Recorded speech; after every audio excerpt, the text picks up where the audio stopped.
Hola a todos, bienvenidos a la sexta y última clase de genética mendeliana, donde vamos a explicar cómo se hacen los problemas de genética y vamos a explicar en qué consisten y para qué sirven los árboles genealógicos y cómo se hacen. Esta clase corresponde a la página 146 y 147 del libro. Primero voy a explicar un poco lo que pone en la página, en el punto 6, en la página 146, y vamos a resolver aquí el problema que pone abajo, que ya está resuelto, pero bueno, lo vamos a explicar un poco. Vamos a comenzar. ¿Cuál es el propósito de los problemas de genética? Pues es el que pone aquí, es averiguar los genotipos a partir de datos fenotípicos o prever los tipos de descendientes de un cruzamiento, así como sus frecuencias de aparición. Es lo que ya hemos dicho antes. En los problemas de genética nos van a salir, por ejemplo, una familia con sus fenotipos.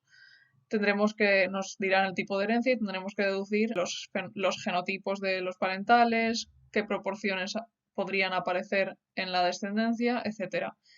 Vale, lo primero que pone es que para resolver estos problemas hace falta una nomenclatura especial, que es la que ya hemos ido viendo a lo largo del tema, así que no creo que esto sea muy difícil.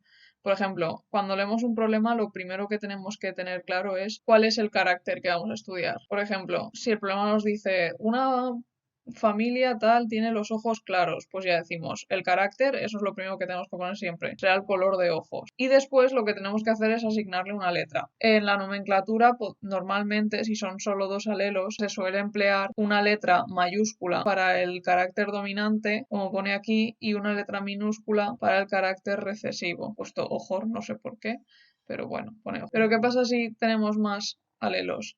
Pues normalmente lo que se suele hacer es poner la misma letra con distintos subíndices, como pone aquí. Por ejemplo, A1 marrón. Los índices pueden ser los que queráis, también pueden ser en vez de números, letras. A lo mejor resulta más fácil. Así azul, así verde, así rojo y así con los alelos que haya. Pero si solo tenemos dos alelos se suele usar mayúscula y minúscula. Entonces, este carácter lo vamos a definir con esa letra. Si tenemos más de un carácter, pues lo nombramos también. Si también jugamos con, por ejemplo, yo qué sé, el pico de viuda. El pico de viuda, por ejemplo, es la forma esta del cabello, del nacimiento del cabello en forma de pico. Es un carácter dominante. Hay gente que lo tiene así y hay gente que no tiene este pico así, sino que tiene el nacimiento del cabello recto. Pues bien, por el pico de viuda lo vamos a nombrar como otra letra. También pues ponemos aquí B con pico de viuda y B minúscula sin pico de viuda. Hacer este esquema es lo más importante porque así tenemos claro con cuántos caracteres estamos jugando, cómo los vamos a llamar y así no nos liamos. Lo primero que hay que hacer es, si la sabemos, escribir la relación de dominancia de estos caracteres. Por ejemplo, si nos han dicho en el problema que el color de ojos marrón es dominante sobre el color de ojos azules, ponemos aquí este símbolo. Y si nos han dicho que el pico de viuda es dominante sobre el no tenerlo, lo ponemos así. Esta es la relación de dominancia. Si estamos ante un problema de codominancia o de herencia intermedia, no tenemos esta relación de dominancia. Entonces lo que tenemos que hacer es poner, esto significa que ninguno domina sobre el otro. Son codominantes o tienen herencia intermedia. El símbolo igual.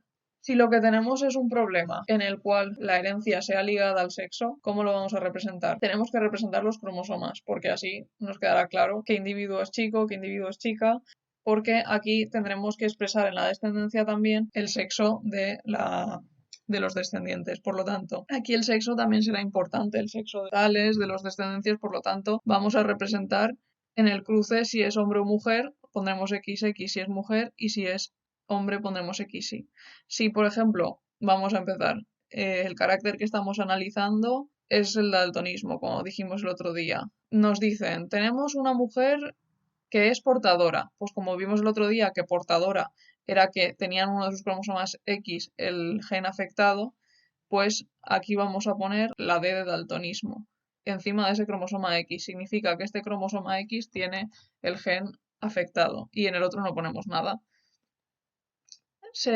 Y luego dicen, tenemos un varón afectado. Pues eso es que en el único cromosoma X que tiene el gen. Por lo tanto, ponemos la D. Si nos dicen, tenemos una mujer normal, pues la ponemos así. Si nos dicen, tenemos un varón normal, ahí ya sabemos que no tiene el gen del daltonismo, porque si no, Si él solo tiene un cromosoma X, si lo tuviera, tendría daltonismo. Ahora, ojo, una mujer, aquí tenemos que tener claro que a lo mejor no sabremos cuando nos dicen en el enunciado si es portadora o no, porque si es normal, en ambos casos es normal, ¿sabes? A lo mejor pueden jugar con eso y que tú tengas que averiguar si es portadora o no a partir de otros datos que te den. Si nos dicen una mujer daltónica, pues ahí sabemos que para que sea daltónica tiene que tener la copia del gen en los dos cromosomas X. Se escribe así, ¿vale? Esta es la nomenclatura. Vale, cuando vayamos a hacer los problemas, lo siguiente después de haber establecido los caracteres, los alelos, la dominancia, todo esto que hemos dicho ahora mismo, tenemos que hacer como el cruce, dibujar el cruce. ¿Cómo lo hacemos? Pues bien, para las mujeres vamos a emplear este símbolo y para los hombres este otro. Entonces, si nos dicen, vamos a resolver el de aquí abajo, el problema de aquí abajo, vamos a ir anotándolo como acabamos de decir. Bien, vamos a resolver el problema. Lo voy a leer al mismo tiempo que voy a ir anotándolo tal y como deberíais de hacerlo. Vale, lo primero que dice, un varón de ojos azules tiene descendencia con una mujer de ojos pardos. Entonces, al leer esto, vamos a empezar, como hemos dicho antes, poniendo carácter, ojos, color de ojos. Pongo color de ojos. Bien, entonces sabemos que hay azules, aún no les ponemos letra porque no sabemos nada de si es dominante o recesivo. Sé que lo más normal es pensar que los azules son recesivos, pero como no nos han dicho nada, no lo vamos a poner de aumento. Bien, entonces ahora vamos a hablar del cruce. Nos han dicho que un varón de ojos azules, bien, azules, el símbolo del varón es este, y ponemos que tiene los ojos azules, que es la información que nos han dado. Tiene descendencia con una mujer de ojos pardos. Perdonad la letra, pero no es que sea muy cómoda la pizarrita esta. A su vez se sabe que un hermano de la mujer, vamos a indicarlo así, luego explicaremos los árboles genealógicos, tiene los ojos azules y que la madre tiene azules y su padre pardos. Y su padre pardos. Tipo de todos los individuos citados y señala el color de ojos de los hijos de esta pareja. Bien, sabes que el color pardo domina sobre el azul. Ahora sí que ya podemos poner que A es pardo, que A minúscula es azul y que A domina sobre azul. O sea, pardo domina sobre azul, perdón. ¿Vale? Entonces esto es nuestra chula. Entonces, si sabemos que, perdón, que azul es recesivo, podemos suponer que todos los que tengan ojos azules van a ser A minúscula, como su genotipo. ¿Por qué? Pues porque es recesivo. Para que salgan ojos azules tienen que tener el gen en ambos cromosomas homólogos. Por lo tanto, su genotipo va a ser A minúscula. Porque si fuera A minúscula o A mayúscula serían pardos. Por lo tanto, todos los que tienen los ojos azules y sabiendo que es recesivo van a ser homocigotos recesivos. Bien, sabiendo que todos estos son homocigotos recesivos, vamos a deducir el genotipo de los que no lo son. Por ejemplo, ojos pardos de esta mujer, no sabemos, podría ser que fuera heterocigota o podría ser que fuera homocigota dominante, porque en ambos casos nos daría ojos pardos. ¿Cómo podemos averiguar si es una cosa o es otra? Pues atendiendo a el resto de la familia de la mujer, que es lo que tenemos aquí. Vamos a mirar la familia de la mujer. Su madre tiene ojos azules y su hermano también, pero su padre tiene ojos pardos. Con esto ya podemos saber el genotipo de la mujer. ¿Por qué? Pues porque este hombre, para que tenga A minúscula, ha recibido una A minúscula, voy a indicarlo con otro color, ha tenido que recibir una A minúscula de uno de sus progenitores y la otra A minúscula del otro de sus progenitores. Por lo tanto, esta A minúscula la habrá recibido de su madre. Pero y esta A minúscula la habrá recibido de su padre obligatoriamente. Por lo tanto, su padre es A mayúscula porque los tiene pardos y A minúscula porque le ha dado el alelo de la A minúscula a su hijo. Por lo tanto, ya sabemos el genotipo del padre. Y a partir del genotipo del padre podemos imaginarnos el genotipo de la hija. Si tiene ojos pardos, es que tiene el alelo dominante, que evidentemente ha salido de su padre, porque su madre no lo tiene. Y como su madre le ha dado otro alelo, o sea, otro cromosoma, este cromosoma que le va a haber dado es A minúscula, porque su madre solo produce gametos con cromosomas A minúscula. Por lo tanto, es heterocigota. Este es el razonamiento que tenéis que seguir. Tenéis que pensar siempre que de cada individuo recibe un alelo de su padre y otro alelo de su madre. Tenéis que fijaros muy bien en el fenotipo y en el genotipo para deducir estas cosas. Por lo tanto, ya sabemos el genotipo de la mujer, que va a ser la parental, a partir de sus familiares. Así que para no liarnos, vamos a borrar el genotipo y fenotipo de los familiares. Ya hemos deducido la primera parte del problema. Pero ahora, ¿en qué proporciones aparecerán en su descendencia los hijos? O sea, ¿qué proporciones fenotípicas y genotípicas podemos apreciar en la descendencia? Pues vamos a hacer un cuadro de Punnett porque creo que es mejor para entender estas cosas. Por lo tanto, vamos a dibujar un cuadro, si os acordáis como dijimos, y aquí vamos a poner los gametos que produce el macho, bueno, el hombre, que no, como no son animales, queda mal decir el macho, y la mujer. Pues la mujer va a producir dos tipos de gametos, A mayúscula y A minúscula. Ya hemos dicho, ya sabéis por qué. Y el hombre va a recibir, o sea, va a dar dos tipos de gametos, ambos A minúscula, minúscula. Por lo tanto, lo rellenamos, como ya hemos dicho antes, y nos encontramos con las siguientes proporciones, que vamos a anotar aquí, el resultado del problema. Genotipo y fenotipo. Genotipo. El 50% van a ser A mayúscula, minúscula, porque estos son 2/4, ¿no? 2 de 4. 2/4, un medio, 50%. Y su fenotipo va a ser ojos pardos, porque es dominante. Y la otra mitad va a ser A minúscula, minúscula, ojos azules. Por lo tanto, aquí coincide que solo tenemos dos clases de genotipos que además dan fenotipos distintos. Por lo tanto, también el 50% tendrá ojos pardos y el 50% tendrá ojos azules. Este sería el resultado. O sea, ¿esto qué quiere decir? Que cuando estas dos personas tengan un hijo, va a tener el 50% de probabilidad de tener ojos pardos y el 50% de probabilidad de tener ojos azules. Por lo tanto, que es lo mismo, si tiene 10 hijos, lo más probable es que el 50% sean de ojos pardos y el 50% sean de ojos azules. No tiene por qué, pero es probabilidad. Esa sería la resolución del problema. Bien, ahora vamos a explicar los árboles genealógicos. Los árboles genealógicos son una forma de representación gráfica de una genealogía donde se representan todas las generaciones.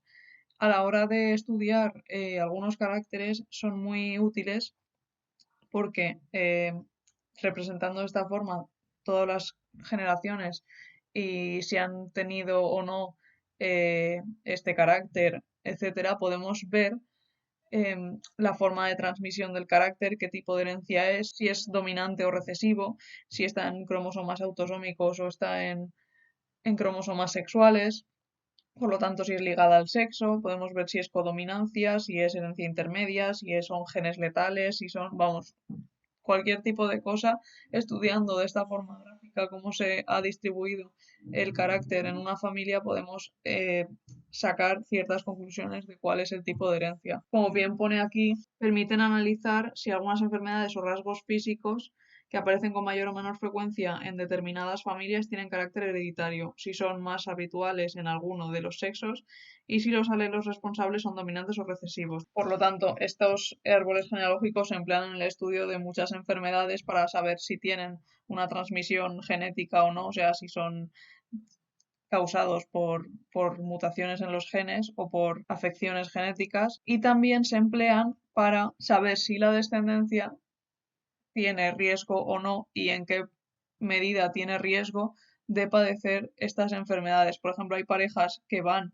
a un consejero genético y sabiendo que tienen una enfermedad genética y tienen antecedentes familiares, el consejero genético les dice qué riesgo tienen de concebir un hijo que tenga esa enfermedad a través del estudio de la genealogía y de la información familiar de los parientes. Entonces, Vamos a pasar ya a explicar los árboles genealógicos que son muy fáciles. En los árboles genealógicos los hombres se representan con un cuadrado, las mujeres se representan con un círculo. Si las mujeres, lo siguiente que tenemos que hacer es designar colores. Por ejemplo, si estamos estudiando una enfermedad, como por ejemplo la fibrosis quística, vamos a designar que el color rosa es el normal y el color verde son los afectados por fibrosis quística. Entonces, ¿qué posibilidades tenemos? Tenemos la posibilidad de que sea el individuo sea homocigoto, de que sea heterocigoto, que ya hemos dicho que heterocigoto es lo mismo que portador en este caso. La fibrosis quística, por ejemplo, es una enfermedad autosómica recesiva, por lo tanto, está producida por una mutación en un gen que se encuentra en un cromosoma que no es sexual y además es recesiva, por lo tanto, para que se muestre para que se padezca la enfermedad, la persona tiene que tener dos copias del alelo defectuoso del gen. Por lo tanto, un heterocigoto es portador, porque no mostraría la enfermedad, pero sí la tendría en uno de sus alelos y podría transmitir el alelo a la descendencia. Por lo tanto, si una mujer es normal homocigota, por ejemplo esta, la representaríamos dibujándola toda de rojo. Si un hombre es normal, lo representaríamos homocigoto normal, porque tendría que tener dos copias normales, lo representaríamos de rojo también. Si son portadores, se representa la mitad. Esto significa que no tienen la enfermedad, pero en uno de sus alelos está presente. Recordad que es autosómica, ¿vale? Entonces aquí no tiene que ver nada el sexo. Los dos pueden ser portadores. Se representaría mitad de un color y mitad del otro. Esto significa que no tienen la enfermedad, pero tienen en uno de sus dos cromosomas homólogos el alelo defectuoso y pueden transmitirlo a la descendencia. Si por el contrario tienen fibrosis quística, esto significa que tienen en sus dos cromosomas el alelo de la fibrosis quística, se representarían todo de verde, ¿vale? Pues ya hemos estudiado cómo representar los caracteres en ambos sexos, pero ¿cómo representamos la historia familiar o el resto de la familia? Pues aquí tenemos los parentales, por ejemplo, que son la primera generación, ¿vale? Entonces aquí el cruce se representa por una línea que une ambos progenitores, no por una cruz, sino por esta línea. Y la descendencia se va a presentar por otra línea que baje hacia abajo. Si tiene un hijo, se representa así, por ejemplo, una hija. Y si tiene un hijo, así. Si ha tenido más de un hijo, por ejemplo, tres, una hija, un hijo y otra hija. Esto sería que son hermanos. Si estos hijos se casaran, los uniríamos, aquí no cabe, así que lo voy a hacer a la izquierda, pero lo ideal sería que cupiera. Lo representamos así, con otra línea que una a ambas personas. Y si tienen hijos, pues igual. Y así sucesivamente. Esto sería la segunda generación. Aquí esta pareja tiene dos hijas, esta pareja tiene dos hijos mismo y esta pareja tiene solo una hija. Esto sería la tercera generación. Y así sucesivamente. Este hijo se casa con otra, tienen más hijos, esta sería la cuarta generación y así sucesivamente. Tiene un problema con árboles genealógicos, el que tenemos aquí. En el árbol genealógico que se muestra a continuación se observa la transmisión de una enfermedad. Voy a dibujarlo.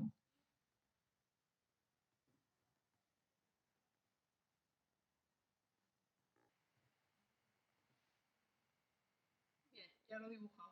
Lo primero que tengo que decir es que, aunque hayamos dicho a ver, no sé qué problemas estoy teniendo con el audio, pero como esto no se escuchaba bien, pues lo vuelvo a grabar para que no haya confusiones. Lo que estaba diciendo básicamente es que aunque antes hayamos representado así, uy, aunque antes hayamos representado así los heterocigotos, que no veamos en el árbol que vamos a ver ahora esta clase de dibujos no significa que no haya heterocigotos, sino que cuando hacemos los árboles genealógicos por primera vez no sabemos el genotipo de los parentales, entonces se pone simplemente verde si está afectado a la enfermedad y rojo si no está afectado a la enfermedad, aunque no sepamos si son heterocigotos o homocigotos. Esto se hace porque cuando estudiamos un carácter no sabemos ni si es recesivo ni si es dominante, no sabemos el genotipo de los parentales antes de ver cómo se ha transmitido el carácter, no el genotipo de todos los individuos, no solo los parentales. Eso es lo que estaba diciendo aquí. Hubo 5 hijos, pero no te acuerdas de si eran chico o chica. Por lo tanto, hay mucha otra nomenclatura genética que no vamos a ver. Pero bueno, como aquí lo han representado así. ¿Qué es lo que nos da la pista de si es recesivo o dominante? Pues yo diría que es este cruce porque vemos que de 2 personas afectadas, todos los hijos son afectados. Por lo tanto, para que todos los hijos sean afectados, tienen que ser ambos homocigotos y recesivos, porque si no, podría haber un hijo que fuera, vamos a poner aquí, ya no fibrosis quística. Y vamos a poner aquí fibrosis quística. ¿Vale? Entonces tendrían que ser homocigotos recesivos para que todos sus hijos sean también homocigotos recesivos. Yo creo que eso es el más claro, pero ahora que vamos a pensar, ahora vamos a deducir el resto de genotipo del resto del árbol genealógico. Si esta es recesiva homocigota y hemos dicho ya, asumido que es una enfermedad recesiva autosómica, ¿por qué sabemos que es autosómica? Pues porque vemos que hay la misma proporción de varones y de mujeres afectados, mientras que si fuera ligada al sexo, o sea, habría muchos más varones afectados que mujeres, por lo tanto podemos deducir que es autosómica. De todas formas, estos problemas no van a ser tan difíciles, no veo yo necesidad, pero es para que veáis más o menos cómo se hace. Bien, entonces ya podemos deducir que esta mujer también es A minúscula minúscula. Podemos deducir que todos los afectados, si es recesiva la enfermedad, son A minúscula minúscula. Para que esta mujer tenga A minúscula minúscula, ha debido de recibir una A minúscula del padre, y si el padre es normal, tiene el alelo normal, por lo tanto es heterocigoto y portador de la enfermedad, que se diría también, ¿vale? Y por lo tanto, esta hija, para que sea normal, tiene que tener el alelo normal del padre, pero también el alelo de la madre afectado. Y esto explica que aquí, de todos sus hijos, que ha tenido 4, 1, 2, 3 y 4, haya uno afectado, porque si os acordáis este cruce que nos daría A mayúscula minúscula, A mayúscula minúscula, este es el mismo del problema de antes, 50%, 50%, ¿vale? Por lo tanto, todos los demás hijos van a ser A mayúscula, A minúscula, porque tienen que tener el alelo A minúscula, lo han recibido de este progenitor, y el alelo A mayúscula lo han recibido de este, porque es el único que hay en la pareja, el único alelo que hay en la pareja del gen normal. Esta persona nos podemos averiguar a ciencia exacta si es A mayúscula mayúscula o A mayúscula A ¿sabes? No. Si no lo podemos saber, voy a borrar porque este dibujo ya empieza a ser un lío. Si no lo podemos saber, lo que se hace es ponerlo así. Como sabemos que tiene el alelo normal, pero no sabemos si el otro es el recesivo o el dominante. Y sus hijos lo mismo. Tampoco lo podemos saber con seguridad.